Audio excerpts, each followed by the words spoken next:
Hello everyone and welcome back to another episode of Time Out with Tim. I'm really excited about this episode. I actually have my friend Clement on here. He has a YouTube channel. You guys have probably seen him on the space before. Clement, thanks for doing the podcast, man. I appreciate it. Thanks for having me, Tim. No worries. All right, so I'm just going to give you an opportunity to kind of introduce yourself, tell people that maybe don't know about you or kind of your YouTube channel and stuff, what you do, and then we'll get into the podcast. Sure. So if you don't know who I am, my name is Clément Mihailescu. Like Tim said, I am a software engineer. I learned to code after college through a coding bootcamp, so I have kind of an unconventional path to software engineering. I worked at Google, at Facebook, and now I run my own company called AlgoExpert that helps you prepare for coding interviews, algoexpert.io. Yes, so AlgoExpert is awesome.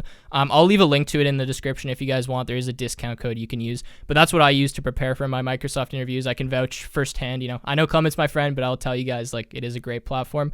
And I want to just get started by diving into your journey learning to code. So I know that you had a really unconventional kind of way, you're a math major. I've heard some of the things, but I want to understand how you got into coding, what drove you to it, and why'd you really start into that? Because I don't think that was something you considered doing in high school or even university, was it? Yeah, or it was something that I considered, but very short. It was very short-lived from a consideration point of view. I thought about it, and then I was like, this is probably not for me.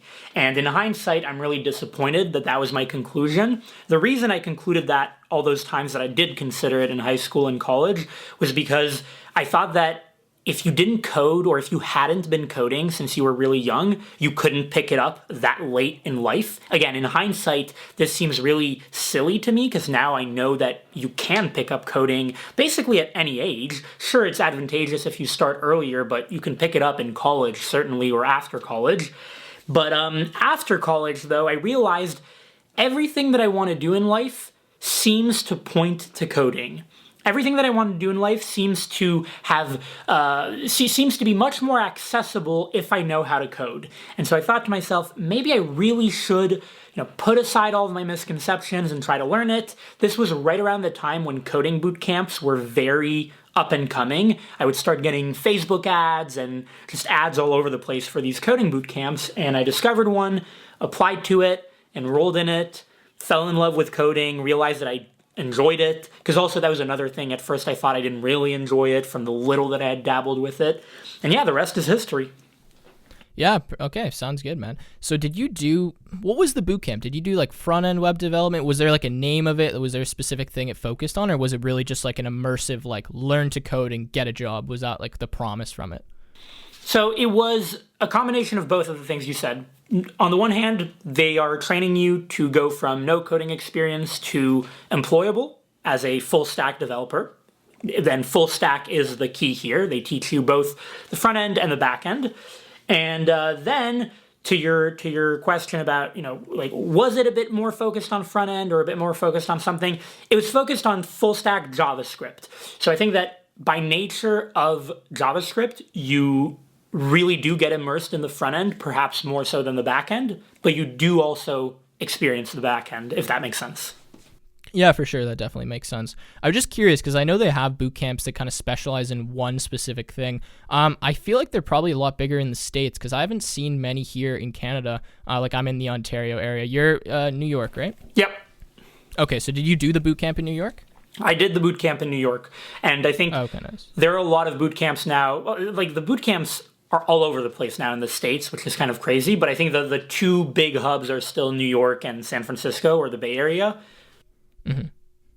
Okay, yeah, that makes sense. So what I wanted to ask you next, so you have a background in math, right? Do you want to just tell, what was your degree again? Just so everyone knows. Math.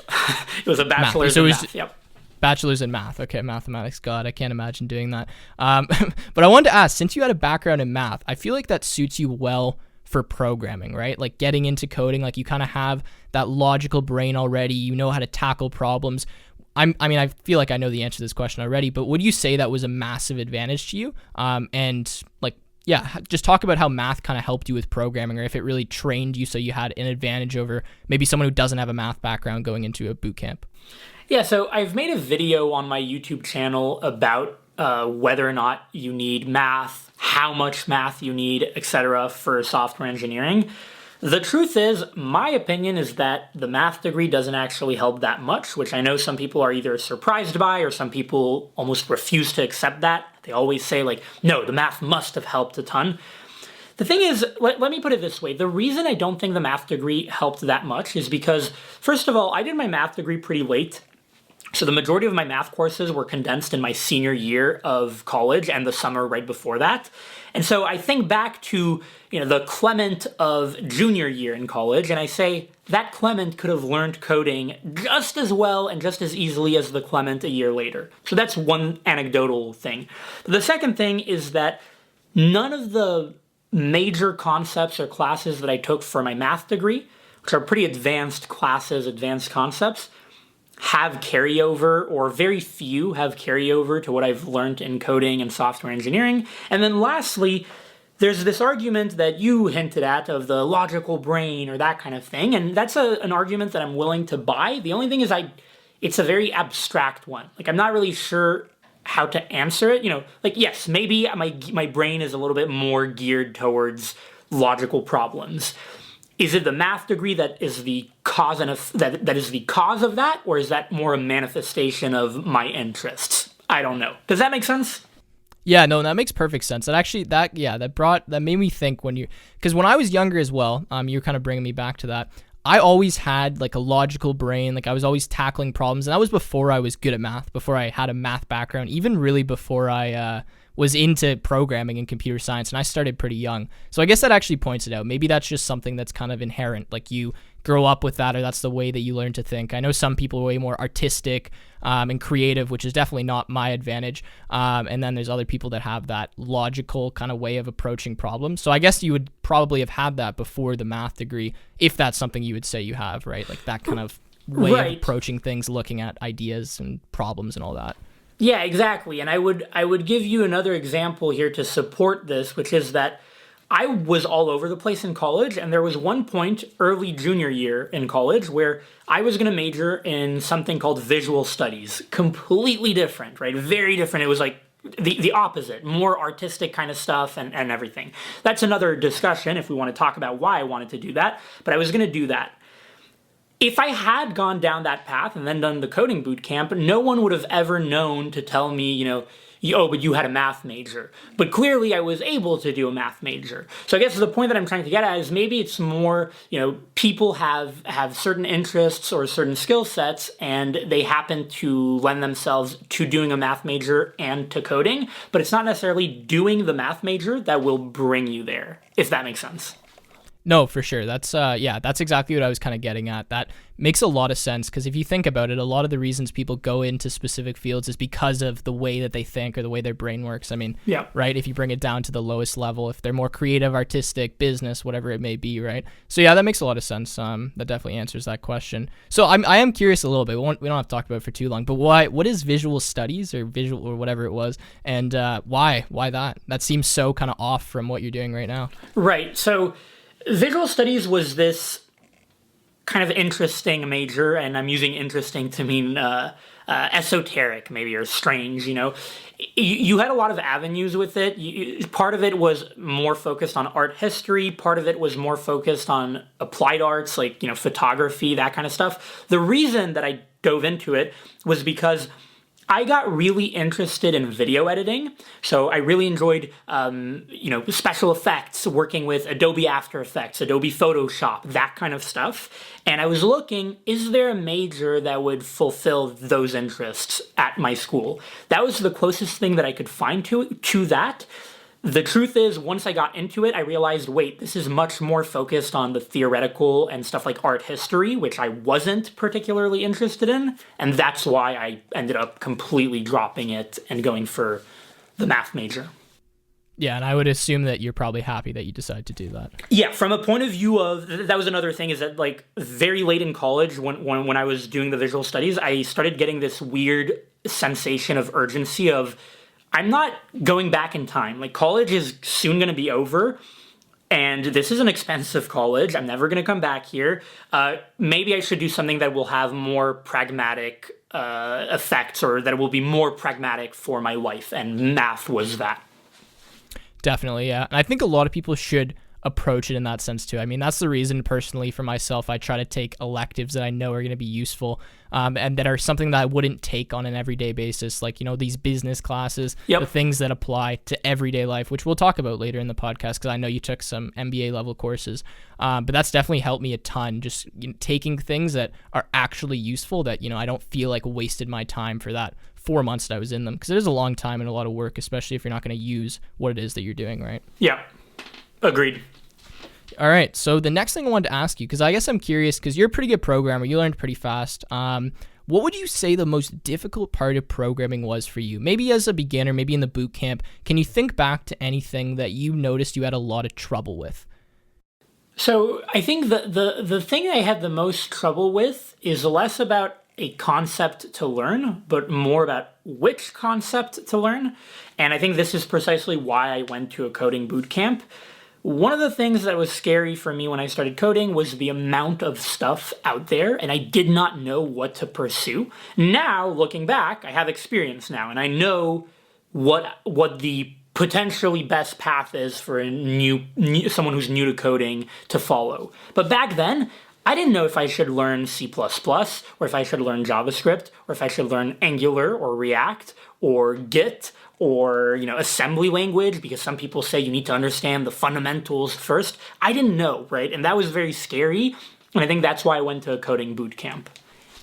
Okay, that makes a lot of sense. And I think that issue that you brought up is something I feel like everyone's probably felt that. When you jump into coding at the beginning, I mean, it's all just random words to you at that point, right? Like, what's the difference between C++ and Java and Python? If you have no knowledge of that, I think it's overwhelming to a lot of people, because then they'll see maybe a video from me where I'm like, yeah, the best language is Python, and then you say JavaScript, and then someone says that, and it's like, well, what do you do? Yeah, you have no idea, like, which person is telling the truth, or not necessarily the truth, but like the most relevant truth to you, and it's really frustrating. Yeah, for sure. I mean, I remember when I was younger, the reason I learned C# was solely because my dad, who's like kind of in tech, but not really, he had a colleague who was a programmer. And I remember I asked him, I was like, what language should I learn? He was like, yeah, C#. And I was like, okay, boom, C#. Like, right. That was just why I did it. Was that the best language to learn? Probably not for what I'm doing right now, but that's how it went. And I think a lot of people, like, my journey to learn to program was so just random and different things, because I was younger as well. I didn't have any structured learning. I was just doing this as a hobby. I didn't know I was going to be a computer scientist or anything like that. Right. And I'm just jumping between HTML, PHP, JavaScript, iOS, Python, trying to find something that I liked. And fortunately I did, but it definitely wasted a lot of my time, because I spent a significant amount of time learning things that I don't even use today. I'm sure they're helpful, but it was just like the first 2 years trying to figure out what path to even go down, which I think a lot of people have trouble with. Yeah, it's probably a reason a lot of people get discouraged too, is, they hear all these different things, they start learning something, they don't like it, they have no idea what to do, right? So totally. All right. Okay, so this question, I mean, you were kind of talking about this. So you did the boot camp, you did the math degree. You said the math degree wasn't crazy helpful, or maybe it gave you a little bit, you don't really know. So if you had the choice to go back and kind of change things around, do you think you would still do a degree, or would you just, be a self-taught like coder? Would you go to another boot camp? What would you kind of pick for yourself now, knowing what you know now? So that's a difficult question to answer. The main reason it's difficult to answer is because it is very easy once you are on the other side of college, especially once you've reached some level of success. I got into nice companies and everything. It's very easy for me to say, oh yeah, I would totally skip college, right? I'm inclined to say that, but I realize that it's an easy thing to say and that it's a little bit more complicated than that. I think that here's the strategy I would employ, knowing what I know now, if I could go back in time. I think I would enroll in a coding boot camp the summer before college, the summer right after senior year of high school, before college. I would go to a coding boot camp and learn programming, or maybe I would have learned, in high school, but let's assume I hadn't. Then I would do my first year of college, and I would pick very useful classes. I would not go for BS classes. I would do very intentionally picked classes during my freshman year. I would try to get an internship, a top internship, after my first year, so during the summer of freshman year. And I think it is doable if you play your cards right and if you know what you're looking for. And then based on that, I would kind of reassess. And what I'm hinting at here is there is a chance that if you are really talented and you get a top internship, let's say the first summer in college, that you might be able to get a full-time return offer at either the company or some other company, maybe a startup that doesn't necessarily care about, your college degree. Even big companies don't really care about college degrees now. So the point that I'm trying to make is I would do my best to see if I can make such an opportunity pop up. And if I can, if you got a full-time offer for a dev role that is a competitive offer, like a good offer, let's say sophomore year in college, ditch college. It's going to be worthless compared to what you'll get in the industry. Is that guaranteed to happen? No, right? So yeah, for sure. I think that's a pretty good answer. I mean, that's kind of what I'm doing right now, to be honest. I'm trying to take the most, because I'm only 19. I mean, for anyone who here doesn't know that, I'm trying to take the most useful classes I can in university. I have it's not a minor, but it's like a specialization in business combined with computer science, which means that all my electives are towards that. And I've kind of done what you just said. I mean, I'm interning at Microsoft. I push really hard to try to get that opportunity. And I have a feeling I'm probably going to learn more in this 3 months working there than I will in, years of college, just based on what I've learned so far. Yeah. I'm sure it'll get more advanced in the future. I mean, you didn't take a computer science degree, so I guess you have an idea probably from knowing people, but you don't know the exact courses. But a lot of what I've taken so far is just so fundamental or so basic, or it's just so irrelevant to what I see in the industry right now. Yep. So I think that's a pretty good answer, and that seems like a decent path. All right, so you worked at Facebook, you worked at Google. I was curious, which company did you prefer better, if you are okay to answer that, and what part of the jobs did you really like? So, I mean, I'm going to be joining Microsoft as a little bit of a different company, but, what was exciting to you? What did you like about those roles, and which company was the favorite? Yeah, so someone asked me which one was the favorite recently in a YouTube comment, and I tried to give them an answer.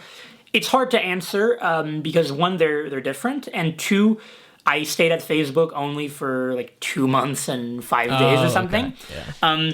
I would say that I think back to Google with a little bit more nostalgia, but I think that's biased because I joined Google as this starry-eyed new grad who had never experienced anything related to software engineer, basically, or software engineering. And so everything was so new and it was so, crazy and everything. Whereas at Facebook, I came there almost as not the grumpy old man, but the person who has already experienced all the perks, already experienced all the insane systems. So it was more oh, I've seen this already. It's still really cool, but I've seen this already.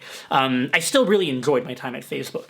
But now to your point about what's exciting, I would say the most exciting part, apart from the perks and all that, is seeing the complexity of the systems that are built over there and the internal tools and seeing how these companies run is such an eye-opening thing. It's something that you probably take for granted if you've never worked there or if you're not in tech, and it's really, really cool. That's an interesting thing, and that's what I'm really looking forward to as well, is seeing how these massive large-scale systems that are serving literally billions of people a day actually operate, right? Even just some of the data centers, you hear the stories, but to actually be behind the scenes, dig into the code base, I'm really excited to see that. And even I was going through your system expert thing, even that to me is so interesting, learning about some of the fundamental concepts, what you actually have to consider when you're building such a system. It seems, almost trivial at the beginning, oh, you just do this, there's modules here, but there's so many other things that I wouldn't even know to think about unless I was exposed to that environment. So that's cool. And I think the Facebook thing makes a lot of sense, what you were saying. You already were used to that lifestyle, so you're hopping in and you're kind of I've already seen this before. It's still cool, but when, I guess probably same with me, I'm going to go here and it's going to be really cool, and then the next internship will still be cool, but we'll have already experienced it, so it won't be as, brand new, exciting, and fresh. Yeah, it's kind of just seeing, I don't know, maybe seeing a magic trick the second time around. Even if you don't know how it's done, it's a little bit less, impressive or wow factory. That being said, I will say that what's really cool though is seeing, you always get that new feeling of, oh, so this is how Instagram.com works, or this is how, Facebook operates.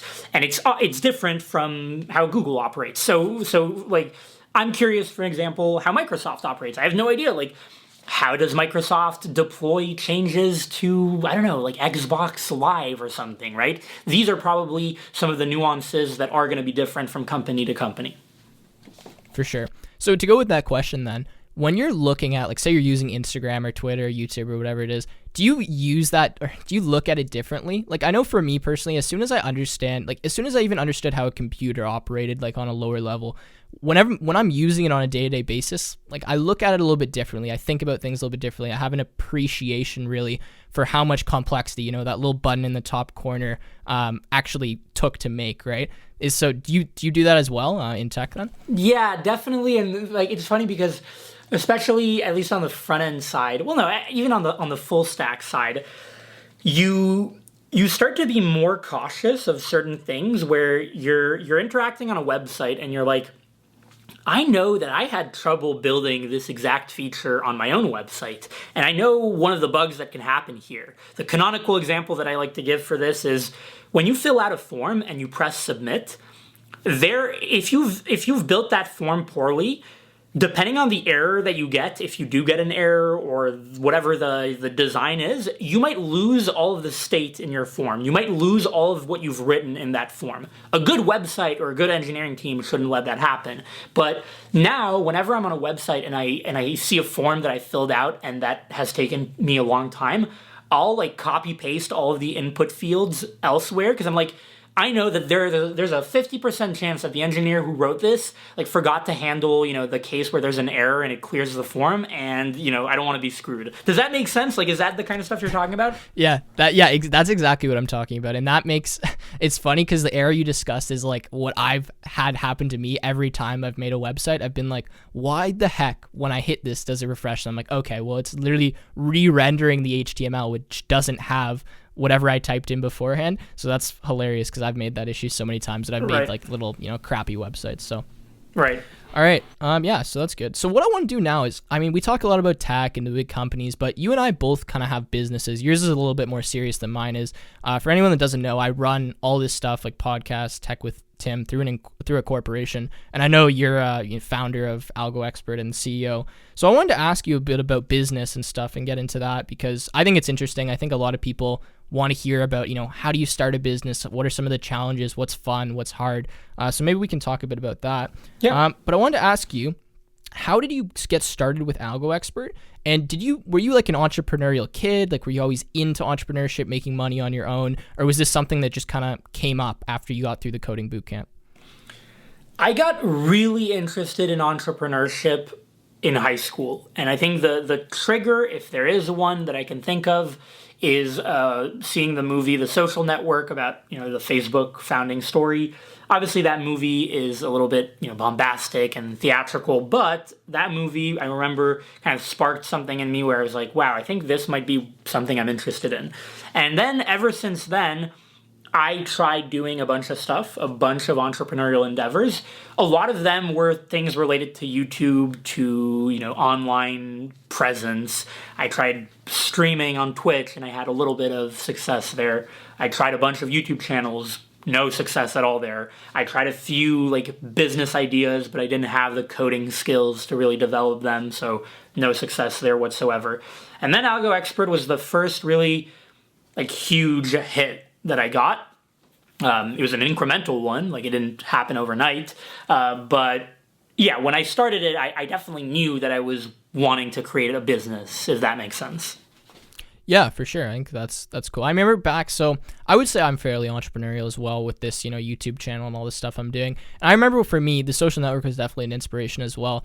What really sparked mine, and this might be a funny story for some people, was actually a Minecraft server. So I'm not sure, do you ever play Minecraft? Yep. Were you a gamer at all? Yeah. So I used to play a lot of Minecraft, probably in elementary school, maybe the beginning of high school. And I used to play on, it's called a faction server. It's just a specific game mode. And I always was thinking, I was like, damn, like these guys must be making crazy amount of money. Because the way it works for people that don't know is these kind of Minecraft servers, you can donate money and then you get special perks on the server. So you can like fly around or you could like get extra items, whatever it might be. And I was like, there's like, you know, thousands of people playing on this server. These ranks are like hundreds of dollars. I'm like, how hard can it be to do this? So that's when I also got into coding too. And I made my own Minecraft server and like grinding at like, you know, 13, 14 years old, like writing a few custom plugins, stuff like that. And I actually ended up making like $300, $400 a month. That's and awesome. That for me was like huge. Like I had my friends on the server helping out. I was like, damn, like this is so cool. Like, you know, the amount of effort I'm putting in directly translates to how much money I'm able to generate. And that just for me was what sparked that stuff and how I got into YouTube and all of that. So that's cool to hear that story. So I want to ask then, because you're running a more proper business than kind of what I'm doing. I mean, it's pretty much just me. My brother's helping out once in a while. So I wanted to ask you, what's the most important thing, or like some of the big things you've learned since being a CEO, maybe in like a management sense, or just in terms of like running a business, like some big challenges that you faced and things you've learned along the way? Yeah, I mean, there are a ton, and probably way more than I can fit into this video even. But I'll go with one. Okay, one thing that I think has really hit me is, you've probably heard, especially in the venture capital world or entrepreneurship world, people say stuff like ideas are cheap, execution is what matters. You know, when people are scared of sharing an idea because they're like, oh, I don't want to tell my idea because someone's going to steal it. The typical response these days is, the idea isn't really what matters, it's more how you're going to execute on it. That is incredibly, incredibly, incredibly true and accurate. Execution is so important. Like, we wouldn't be where we are today with AlgoExpert had we not executed like crazy and grinded like crazy. And of course, execution comes with many different things. Like, execution means executing well, executing fast, executing creatively. Right, I'm coming up with things here, but you get the idea. But the point is, like you just thinking about an idea and dreaming of being an entrepreneur, it's part of the thing, but it's not the thing. Okay, so that's kind of what I've realized as well. I mean, maybe you can speak. We'll talk about YouTube a bit later too. On YouTube as well, I mean, you can have so many good video ideas. You can have all these things you want to put out, these things that seem like they should go viral or that are going to be a big hit, or you have this idea for the channel or whatever. And I see this a lot with people that like want to start YouTube but don't get into it.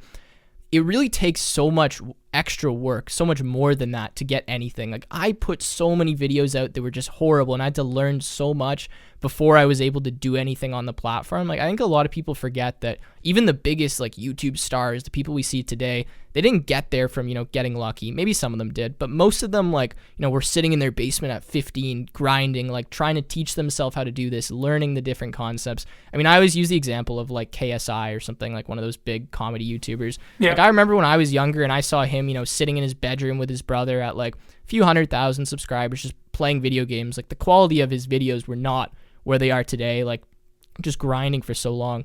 So that's what I think I've realized that as well a little bit, is like, you can have such great ideas, but if you're not willing to put the work in and really, like you said, execute on them properly, you're not really getting anything out of that. I mean, it's one thing to have the idea, but what are you going to do with just that, right? Yeah, and it's often a brutal amount of work, like you said, and a brutal amount of what I like to call unsexy work. Like, take YouTube. YouTube is a good example. YouTube, you see, let's say, a day in the life of video or some other video that goes viral, right? And you're like, whoa, that's so cool, or that seems so cool.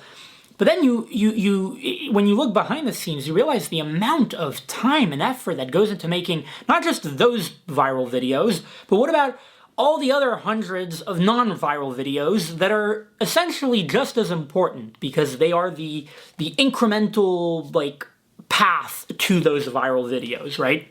Like, I'll spend hours editing videos and making thumbnails, making descriptions and all that, and it's kind of like, at face value, or if you isolate them, someone might be like, why are you, like, this is such a poor investment of your time. Like, the return on this particular thing is giving you almost nothing. But then you put them in the aggregate and over time, and then you're like, okay, wait a second, you've got a huge return on investment here and an incredible business or whatever you want to call it, brand. Yeah, I mean, I'm with you on that. I think the biggest thing I realized was how much work has to go in without seeing any results. And how dedicated you have to be to what it is you want to do. Like, for me, I was making $0 on YouTube for the first like year and a half that I was doing it.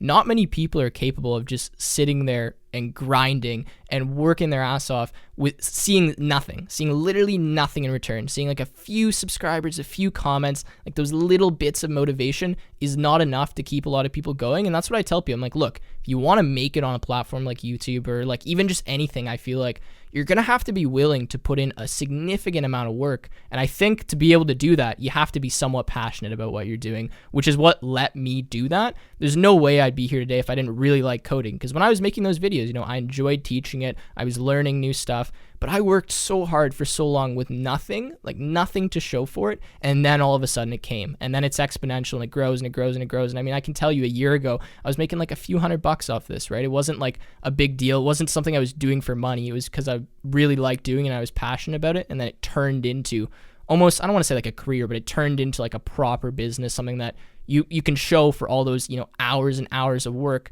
that went in at the beginning with pretty much no results, right? Yeah. The only thing that I would add to that is I agree with your point about the passion, that the passion certainly helps because it keeps you going when there's almost no reward or nothing to show for it. But I will also say that sometimes it doesn't necessarily have to be about being passionate, but also just wanting the result really badly. And if you want the results really badly, you're going to be willing to put the work, even if you're not necessarily passionate about it. As an example, like I am not particularly passionate about editing my YouTube videos or about, writing the tags for my YouTube videos. It's not like there are things in life that I would rather be doing. But it is the outcome is something that I really, really, really want and really, really love and enjoy. And so because of that, I'm willing to put in the effort. Okay, yeah, for sure. I would agree with that. I mean, I think the idea is like you have to have that vision in the future. You have to be able to look and say, hey, like this that I'm doing right now, I know I don't see the results in front of me. I can't grab them by the hand. But if I keep going, I'll see them, right? And I agree with you. I mean, I think anyone who likes editing their YouTube, maybe some people, but in the tech space especially, like who likes sitting down for 2 hours and editing a YouTube video or making the tags? Like I hate the tags and description. That's my least favorite part by far. But it's so tedious. Yeah, but they're so important, right? And you're like, you can't skip them. You have to do them because if you want that result, you're willing to put that work in. So that's an interesting point. Okay, so since we're talking about entrepreneurship, I'm curious, do you ever see yourself, being an employee again? Or do you ever see yourself working at a company like Google, Amazon, Facebook, whatever it may be? Or do you think that from now on, you're just going to be, this business guy? You're going to run some businesses, maybe you'll partner, maybe you'll, transform AlgoExpert. What do you think, if you had to guess? That's a tough question. I'll give you two answers. I mean, they're effectively two answers. One answer is no. I see myself as being the business guy at this point. Like, I don't know that there's nothing that I find more rewarding and thrilling and challenging in a good way than running a business. On the other hand, I could see myself going back for a period of time to a company like Google or Facebook or whatever if I want to have a little bit of a change of pace, because running a business is exhausting, and there are certainly days where you're like, I would love to just come in, write some code, not have to worry about anything and everything, and just, do my work and then chill a bit, and you can't really do that when you're running a business. So does that kind of make sense? Like, do you see what I'm saying? Yeah, 100%. I mean, I feel that sometimes too. Like, I'm kind of like, man, I could just be a regular student and I could just like chill and like relax these 3-4 years and just, hang out and do what everyone else is doing. And like, you have those thoughts in the back of your head. And I think about that too, because I don't know what I'm going to do in the future, but I'm also like, I don't have a girlfriend right now. I don't have a family. Like, I feel like that's a big thing in someone's life too that may change perspective, at least from what I've heard and kind of seen. Yeah. And that maybe, I think you have a girlfriend, right? Yep. Yeah, okay. So I don't know, maybe like, if you're settling down in the future or something, you don't want to be working those 12-hour days, grinding on the weekends, like not having a consistent schedule, because that's a big thing for me. My schedule is so variable. It's hard to predict like on a day-to-day basis what's going to happen, because, if a fire comes up here or I get an email here or something's going on there, you have to adjust so quickly, and there's not really especially when you're the head of the company. There's not another option. There's no one else who's going to do it for you. It's all on you, right? Yeah, I mean, I totally agree with that. And to your point, like, having a relationship when you're running a business is a very, like, non-trivial thing. It's very difficult. Like, it puts it to the test. And I think it's very easy I can very easily see how a relationship can completely, like, die because of, entrepreneurship, quote unquote. Just because, like you said, you have you are at the mercy of your business, and that you effectively have no free time. You effectively, or if you do have free time, it's not really free time because you might be pinged in the middle of the night or in the middle of the afternoon if you're supposed to, just chill, and you have to go cater to that ping or that outage or whatever. And you're just constantly working, constantly catering to this other part of you. So yeah, it's a tough thing. And there are days where you're kind of like, I could use at least maybe, some period of time of not this, and some period of time of going back to more of a normal life, so to speak.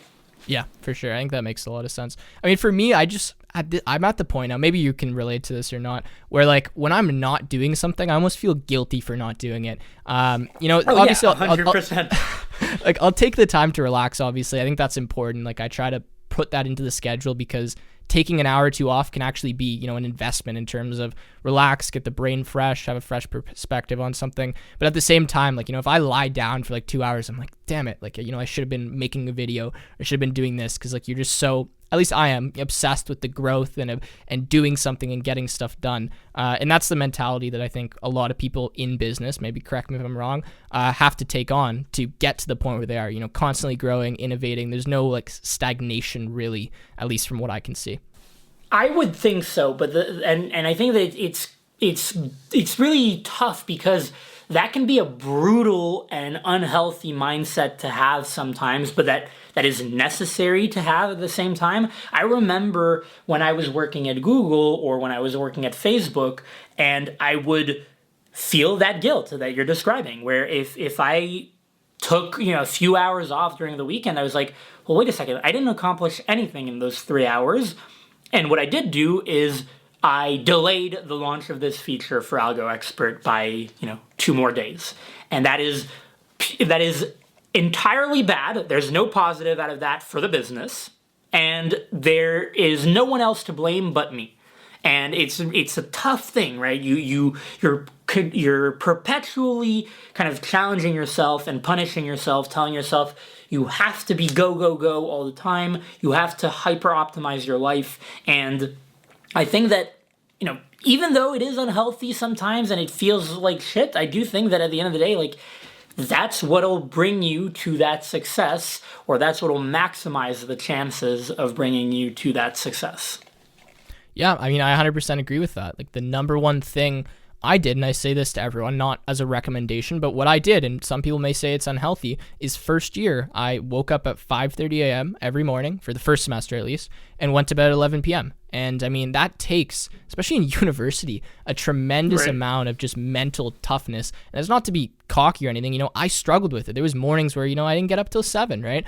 But that is what allowed me to really build what I've done so far. People ask, how do you have the time to, run a YouTube channel and do this while you're a full-time student? I say, I make the time, I don't waste those hours that other people are wasting. And that's, if you want something like that, there is sacrifices you have to give up. And I think a lot of people don't necessarily appreciate that, especially if they just have, maybe a 9-to-5 job, or they haven't done that where they're, for a year on end just grinding for themselves, and their income at the end of the month or their satisfaction is completely based on how much they did.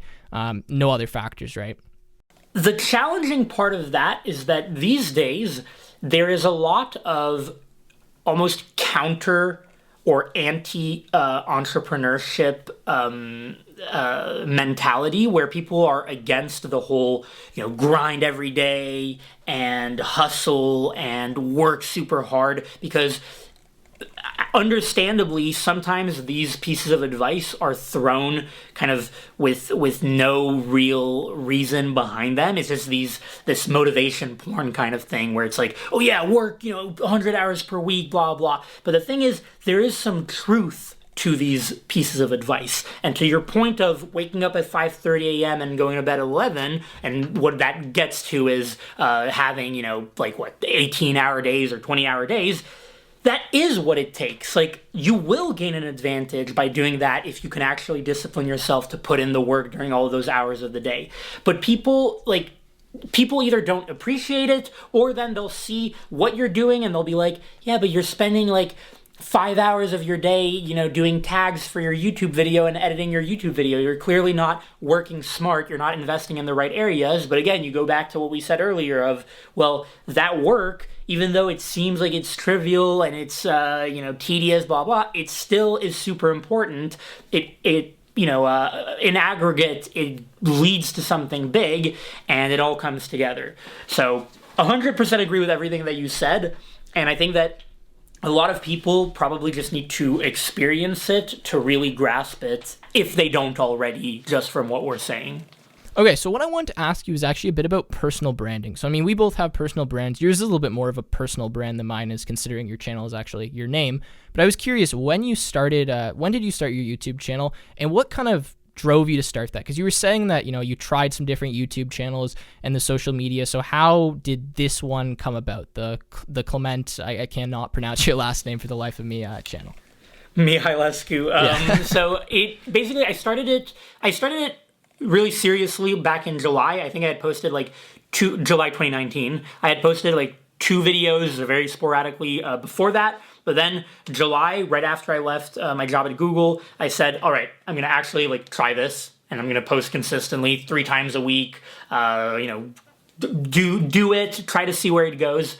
And the reason I started it was because, number one, like I told you, yes, I had tried a bunch of other YouTube channels in the past. This was something that I was already interested in, since college. I already knew, all the stuff about uploading videos and editing videos and all that. But also I realized clearly there's an opportunity in the software engineering space on YouTube and in the entrepreneurship space. There's very little stuff about Google, Facebook, Fang, and all that. That might be something to capitalize on. I can give some really good value, share some cool insights with people, and that's why I did it.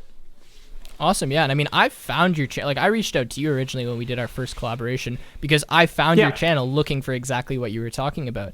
I was, looking at these big internships that were coming up or these big companies, and I didn't even realize how much of a kind of, I don't even know, niche, I guess, around that there was. Kids looking for internships, looking for advice. I didn't even know that programming interviews were a thing until I found your channel and started watching some of your videos. So that's interesting. Yep. All right, so the next thing I wanted to ask about was classes.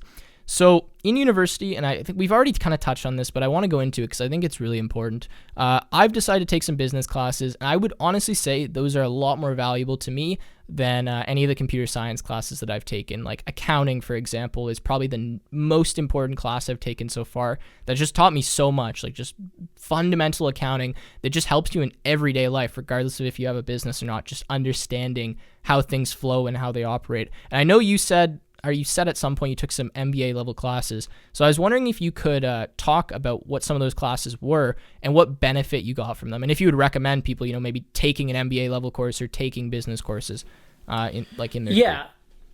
So I would totally recommend the business classes. I think that they will teach you a lot of very useful life skills, like you said. The accounting one, for instance, any class on finance, even classes that are on more kind of abstract topics like entrepreneurship or management. If they are taught well and taught by good professors and all that, they can be really interesting. This is where the MBA level classes, I was fortunate to we have a very good business school at Penn, the Wharton Business School, and so even the undergraduate level classes I'm sure are great, but the MBA level classes are fantastic, and you're surrounded by really talented peers, people who have been in the industry and all that. And I was like, I've got 1 year left. It costs me nothing to take these classes if I can get in. I'm going to try to get approval to get into as many as I can. And I went into as many as I could. All of the case studies that they teach you in those classes I found really interesting. I remember, especially in the entrepreneurship classes, you go through these case studies of, how Twitter was formed and how Rent the Runway, which is a fashion company, fashion tech kind of company, was formed. And you learn really interesting things that I continue to keep in mind to this day. So yeah, I would recommend taking them. And I would say, I don't subscribe to the idea that you can't learn entrepreneurship or business in class. Is entrepreneurship only learnable in class? No. And are there things that you have to learn by doing? Yes. And at the end of the day, you're not going to create a business by taking a class on creating a business. But can you get value in taking such a class? Yes, you can. 100%. Yeah, that's what I realized a lot. Like, I was learning obviously a lot about business on my own just because I kind of needed to. As I'm, you start generating money, just taxes alone, you have to have some basic understanding of how things work.